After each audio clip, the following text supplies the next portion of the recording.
नमस्कार दोस्तों। एक अच्छा सा टॉपिक, लेकिन लगता भी बड़ा हास्यात्मक भी है। देखा जाए तो एक नया टॉपिक है जिसमें नई न्यूज़, नई इंफॉर्मेशन। अभिषेक बनर्जी जो सांसद है तृणमूल कांग्रेस के, ममता बनर्जी की पार्टी के, लेकिन उनके साथ में हुआ क्या? उनको आज बुरी तरीके से पीटा गया। मैं बुरी तरीके से इसलिए कह रहा हूँ क्योंकि कुछ सिक्योरिटी गार्ड थे, वो भी उस बेचारे को नहीं बचा पाए। पहले तो उसका अंडे से स्वागत किया, फिर उन्होंने खुद ने बताया जी मेरे को ईंट भी मारी गई, मेरे साथ में काफ़ी हाथापाई हुई, मेरे कपड़े फाड़े गए। और हंसी की तो ये बात है कि उसका जो बेचारे का प्रोटेक्शन कर रहा था वो उसका हेलमेट कर रहा था। हेलमेट किस चीज़ का? बेचारा लेकर आया होगा क्रिकेट का। इतनी बुरी हालत, इतनी दयनीय हालत तृणमूल कांग्रेस के सांसद की। लेकिन बात का झोला तो वहां पर फंसा हुआ है कि हो क्या रहा है। जब कभी तृणमूल कांग्रेस सत्ता में थी तो बीजेपी आरोप लगाया करती कि जी आज हमारे साथियों को इन्होंने कूट दिया है, इन्होंने पकड़ लिया है, उनको मार दिया है। अब हो गया उल्टा। अब जब बीजेपी पार्टी उसमें है सत्ता में, तो तृणमूल कांग्रेस उस पर आरोप लगा रही है कि जी हमारे सांसदों को पीटा जा रहा है, हमारे लोगों को पीटा जा रहा है। अब बात क्या थी? उनका कोई जो अभिषेक बनर्जी जो सांसद है, उनका कोई साथी या उनकी पार्टी का कोई सदस्य किसी घटना में चोटिल हो गया, मारा गया, तो उसमें वो उसे मिलने गया। बेचारा गया तो था शोक सभा और सांत्वना देने के लिए, लेकिन सांत्वना उसको उल्टी महंगी पड़ गई। लोगों ने पकड़ा और पीटना शुरू कर दिया। अब बताइए हो क्या रहा है? ये तो एक बहुत बड़ा झोला है। इस झोले में तुम क्या समझोगे और हम क्या समझे? जब देखिए कि जब ऐसे सांसदों को की भी यहाँ पर कोई भी सुरक्षा नहीं है, कोई भी उनके साथ में पुलिस वाले भी नहीं है, सब चीज पीछे पड़ी है, तो आम जनता क्या करेगी? अगर रही उसकी बात, अब इसमें एक और क्वेश्चन आ जाता है कि जी ये राजनीतिकरण हो रहा है या जनता खुद उसको देख रही है? मैं तो ये देखता हूँ कि राजनीतिकरण है इसमें। अगर जनता की बात की जाए तो जनता इतनी फ्री नहीं है जो स्पेशल इस अभिषेक बनर्जी के लिए तैयार है। जनता अगर तैयार हुआ है तो मैं तो ये कहना चाहता हूँ मध्य प्रदेश की तरफ निकल जाओ, हरियाणा की तरफ निकल जाओ, उत्तराखंड की तरफ निकल जाओ। और सबसे बड़ा जो घोटाला हुआ है, एग्जाम की जो चोरी पकड़ी गई है, तो शिक्षा मंत्री को उससे भी बात कर लो, भैया प्रधान जी कहाँ पर हो? अब प्रधान जी को कहाँ पता कि हो तो रहा है लेकिन सब कुछ चल रहा है, लेकिन प्रधान जी क्या करने वाले हैं? अब प्रधान जी की मैं बात कर रहा हूँ तो प्रधान जी कौन है? अपने धर्मेंद्र प्रधान, नाम बड़ा जबरदस्त है। लेकिन जब कहीं बात आती है भ्रष्टाचार की, जब कहीं बात आती है पेपर लीक की, तो प्रधान जी बोल देते हैं कि इस पे कार्रवाई होगी। तो कार्रवाई होगी, कब होगी अब हमें क्या पता? ये भी एक बड़ा झोला है। कैसे होगी ये भी हमें नहीं पता कब होगी। लेकिन उस आम जनता से पूछो, उन बेचारे गरीब बच्चों से पूछो जिन्होंने रात दिन अपना मेहनत करके यहाँ तक पहुंचे हैं, लेकिन बेचारे करें क्या? वो भी अब एक साइड चुप बैठ गए शोर शराबा करके। इस देश का होना क्या है, ये चीज हमें विचार करनी है। लेकिन विचार कैसे करेंगे जब नेता ही हमारे साथ नहीं, जब नेता ही इन घोटालों में है, तो करेंगे क्या? जब बनर्जी जैसे सुरक्षित नहीं तो आम जनता कैसे सुरक्षित है? आए दिन अगर हम भ्रष्टाचार की बात करें, पहले तो हम नीट से नहीं उबर पाए, उसका बहुत बड़ा घोटाला, कभी बंगाल में घोटाला, कभी कहीं पर घोटाला। तो अगर देखा जाए तो अब हम बात करते हैं कुछ महंगाई की। जनता त्रस्त है, गर्मी बढ़ रही है, प्रकोप जारी है, बेचारे गर्मी से तप रहे हैं। और इतने तप रहे हैं, कहीं कहीं पर किसी के बाल भी नहीं है तो बाल भी उड़ गए हैं। बहुत से लोगों के हेलमेट लगाकर, टोपी लगाकर अपना घर से बाहर निकल रहे हैं। अब ये बताइए इस महंगाई के दौर में करे तो करे क्या? आम आदमी तो मर ही रहा है, लेकिन गरीब आदमी तो बिल्कुल खत्म ही होता जा रहा है। आम आदमी थोड़ा संघर्ष कर रहा है, लेकिन उसकी सूखी धौंस है कि भाई हम आम आदमी है, वो अपने को थोड़ा मजबूत दिखाता है कि हाँ ऐसे कर लेंगे, लेकिन सबसे ज्यादा असर आम आदमी पर पड़ रहा है, क्योंकि वो चाहता तो बहुत कुछ है लेकिन कर कुछ पाता नहीं। तो इस चीज को अगर हम देखें तो कैसे देखेंगे? अब आप सोचिए कि अब हमारे दाम बढ़ रहे हैं, किसके? डीजल के बढ़ गए, पेट्रोल के बढ़ गए, आसमान छू रहे हैं। अब बेचारी सीएनजी कहाँ रहती? सीएनजी ने सोचा कि मैं भी तुम्हारे साथ हूँ, तो सीएनजी के भी दाम बढ़ गए। अब सीएनजी भी डीजल और पेट्रोल के साथ चली आ रही है।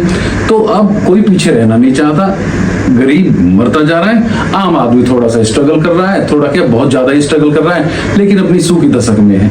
तो ये जो झोले का मामला चल रहा है, इसका पता नहीं कहां पर घोटाला है, कहां पर झोला है, किस तरीके से निकला जाएगा। अब एक चीज बताइए कि जब ये सारी चीजें चल रही हैं, अभी आप देख लेना सीयूटी का मामला आ जाएगा कुछ दिन बाद। उससे पहले सीबीएसई भी आ गई। सीबीएसई ने बोला कि मैं नीट से कहां दूर रहने वाली हूं, मैं भी 2 कदम आगे बढ़ूंगी। सीबीएसई का मामला फंस गया। जो बेचारे नई नई प्रणाली दी गई, नई टेक्नोलॉजी बताने की कोशिश की गई।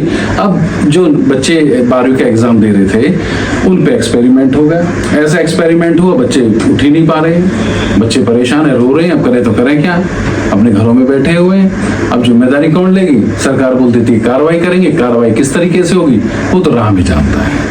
अब राम जानता है तो क्या करें, क्योंकि राम ही बताएगा।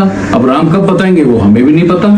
अब सरकार को क्या करना चाहिए? सरकार को तो कम से कम ये चीज सोचे कि गरीब जनता के बारे में सोच लें, स्टूडेंट्स के बारे में सोच लें, विद्यार्थी जिन्होंने पूरी जिंदगी लगा दी, ताकत लगा दी, उम्र बढ़ती जा रही है, पैसा घटता जा रहा है, पैसे का वजन और ज्यादा डाउन जा रहा है और डॉलर बढ़ता हुआ जा रहा है। बात हो जाती है किसकी जी? हिंदू धर्म, मुसलमान, हिंदू, सिख, ईसाई।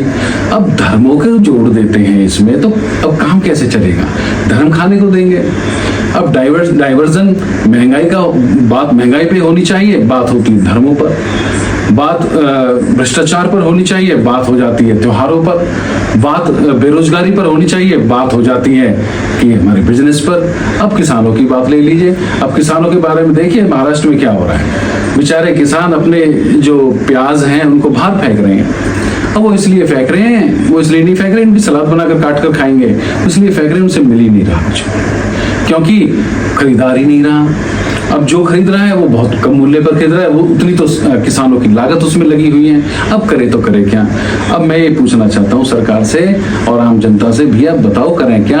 ये झोला कैसे खत्म हो? अब बनर्जी को तो पीटा गया, अंडे मारे गए, डंडे बजाए गए और जो ईंट पत्थर से भी फेंके गए और बेचारा एक क्रिकेट का हेलमेट पहनकर वो दौड़ा है।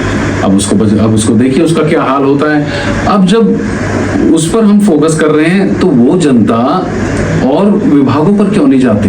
वो जनता उन मंत्री को क्यों नहीं पकड़ती जो खुद जिम्मेदारी नहीं लेते हैं कि भाई भ्रष्टाचार हो रहा है, पेपर लीक हो रहे, तो हम जिम्मेदारी लेते हैं और हम मंत्रियों को इस्तीफा देते हैं। और गाज किस पे गिरती है? अधिकारियों पर। मंत्रियों पर कभी गाज नहीं गिरेगी, अधिकारियों पर गाज गिरेगी।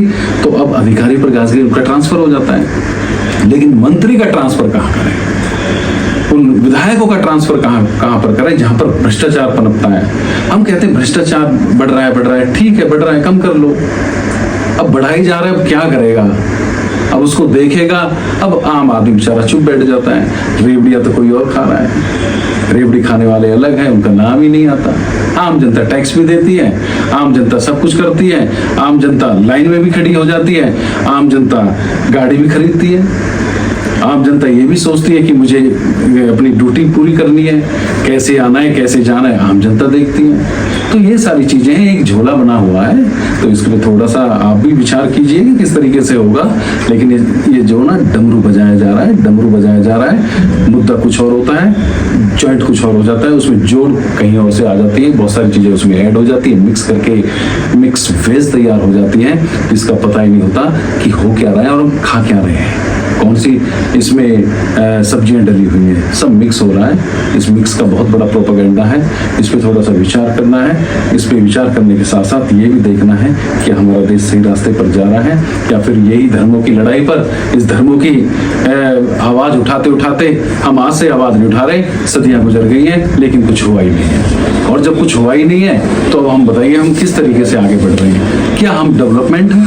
क्या हमारा देश विकास की तरफ बढ़ रहा है? ये विकास की तरफ बढ़ रहा है। जब हम आज नीट के पेपर को नहीं बचा पाए, हम CUT को नहीं बचा पाए, तो हम किसको बचा लेंगे? बैनर्जी तो बहुत दूर की बात है।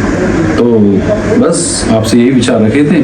अब आपको अच्छा लगे तो थैंक यू वेरी मच, बहुत बहुत धन्यवाद।